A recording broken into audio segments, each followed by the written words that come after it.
I'm at the beginning of a journey where I'm learning so many new things. Please, please, at least rent the movie on Gandhi, but read about Gandhi. Gandhi had the answer. You know, are we going to fight for change, or are we just going to stand for what's right? And there's a big difference. And one is, you know, Sun Tzu said, use your opponent's force against them. Just let their force, you know, basically, as they're coming charging at you, just move. Just let them, and their own force will destroy them. And it is really freeing when you realize, when you accept not the role that everybody wants to put on you, but when you just accept the role of who you really are, and who we really are. And I mean this on both sides, left, right, all of them. We are good, decent people. I don't care if even you're a progressive or, you know, whatever. We're good people.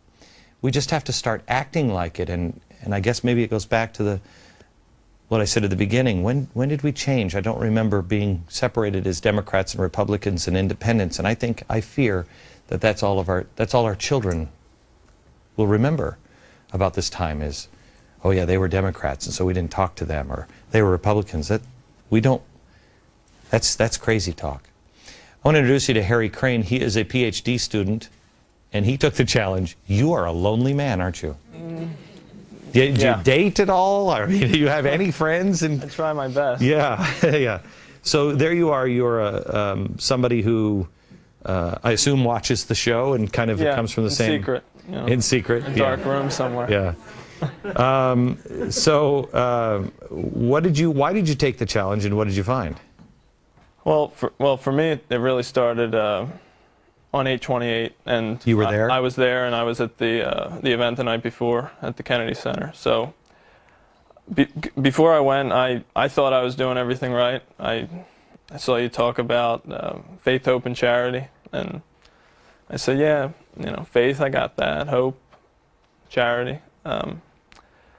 But during 8/28, I felt like there was more that I needed to do, and I left not really knowing what that was. I thought I was doing everything I could, and what ended up being the case was that when I took the challenge, I discovered I was really lying to myself. I thought that I was doing all these things, and I was, but I didn't know why. I was doing them because I'd always been told to do them, or just because I'd always done them. Huge difference in that, isn't there? Huge difference. Yeah.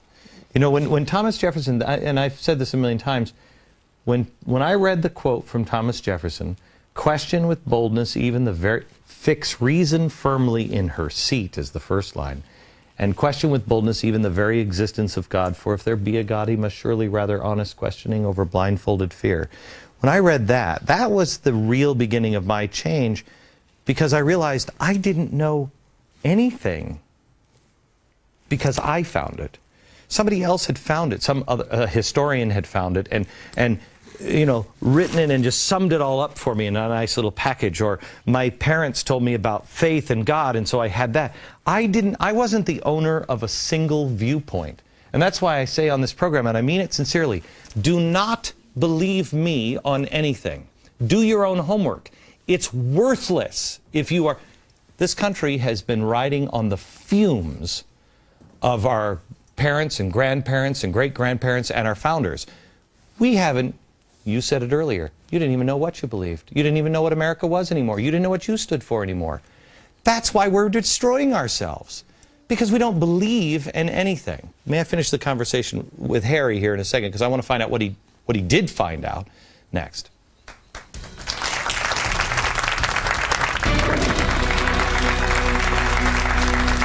Tonight, I once again challenge you, a full audience of Americans who have accepted the 40-day and 40-night challenge. This will be dismissed by many as, you know, a stupid idea, and, you know, what is that going to do anything?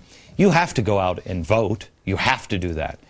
But the problems that this country is experiencing they're bigger than we can handle. To find our way out, we must have a little divine providence.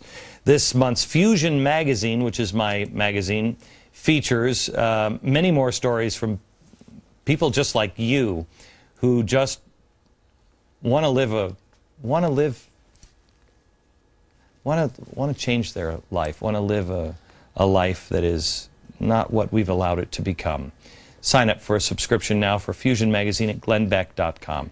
Okay, we're talking to Harry, and he's a PhD student, and he went down to 828. Did you go with friends, or you go by yourself? No. You really are alone. This is a sad story, Harry.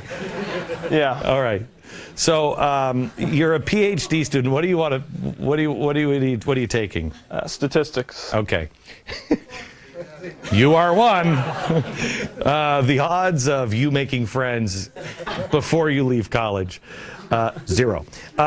So you go down and you realize that you don't really believe, you don't know what you believe, right? Right. I don't know what I believe, and it was really the first time that I forced myself to be honest with myself and really find out what it is that I believe. Scary, isn't it? And well, that's really the hardest thing. I've been avoiding it for all these years for a reason, and it was the hardest part of all of this. But what I found was that once I got over the hump, once I was able to really tell myself the truth, things started to take on a new meaning, and it got a little bit easier, actually, when I was able to actually look myself in the mirror and believe in what I was doing. It's not a weakness to say you don't know something. It's a weakness to bluff and even lie to yourself. I remember, and I hope this is okay to tell this story. I was in an interview for this job, and Roger Ailes, who was the head of this company, he called and we had dinner. I tell you, I think I lost 15 pounds at this because it's the hardest questions I've ever. His first question was like, I think it was, what did you think of the Eisenhower administration? I'm like, I have no idea. I bluffed. And the second question was something like, but the 1972 Chinese agreement, I had no idea. And I thought to myself, I sat there and I was listening to his question. I'm like, I have no idea. And I said to him, I'm gonna go out on a limb here. I said, I could bluff and tell you that I know, but you're probably smart enough to figure out I had no clue. Or I could just maybe end this interview right now and tell you I have no clue. I'm going to go the honest way. I have no clue. He didn't talk to me for about 3 minutes. He just sat there, and I thought, well, I should have get up and get my coat. At the end, he said something very important to me. He said, because I had no idea. It was a brutal time. Just questioning everything, pushing me up against the wall the whole time. And he stood up and he said, well, sir, it's refreshing to meet somebody who knows what they believe and why they believe it. And I thought, that is the secret to life. It is. Just be honest. I don't know. Even to yourself, first to yourself, and then find out the answers. How do you think this is going to impact you? Did it change anything? Has it changed your course at all? Well, as I said, a lot of the things that I think I should be doing, I already feel like I was. Right. Some, not all, but some. But so it hasn't necessarily changed what I've been doing, but it has changed why I do them. Right? I feel like I do them because, it's a part of who I am. It's not just things that I do, for the sake of doing them, or because somebody tells me that I'm supposed to do them. And I don't know where it's headed, but we'll find out. Who here can tell me when we come back if they found their stick yet? I said on 828, I said Moses didn't want to do what he did. And I would be a little upset at God if he's like, hey, go free this nation. and here's a stick. Be like, wait a minute, you're the most powerful? You're giving me a stick? But he picked it up, and he did what he was told to do. Has anybody found their stick yet? And when we come back, I want to introduce you to a family that, in my mind at least, will be the image forever of 828. No matter what the pictures say, to me, it is the story of this family. Back in a second.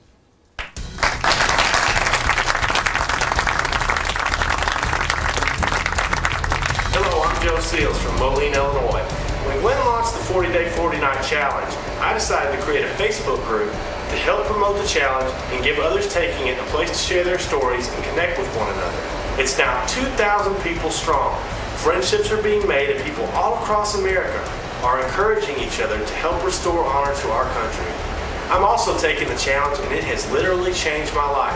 I have a newfound hope for our country and a passion for life and helping others, and I've never felt closer to God.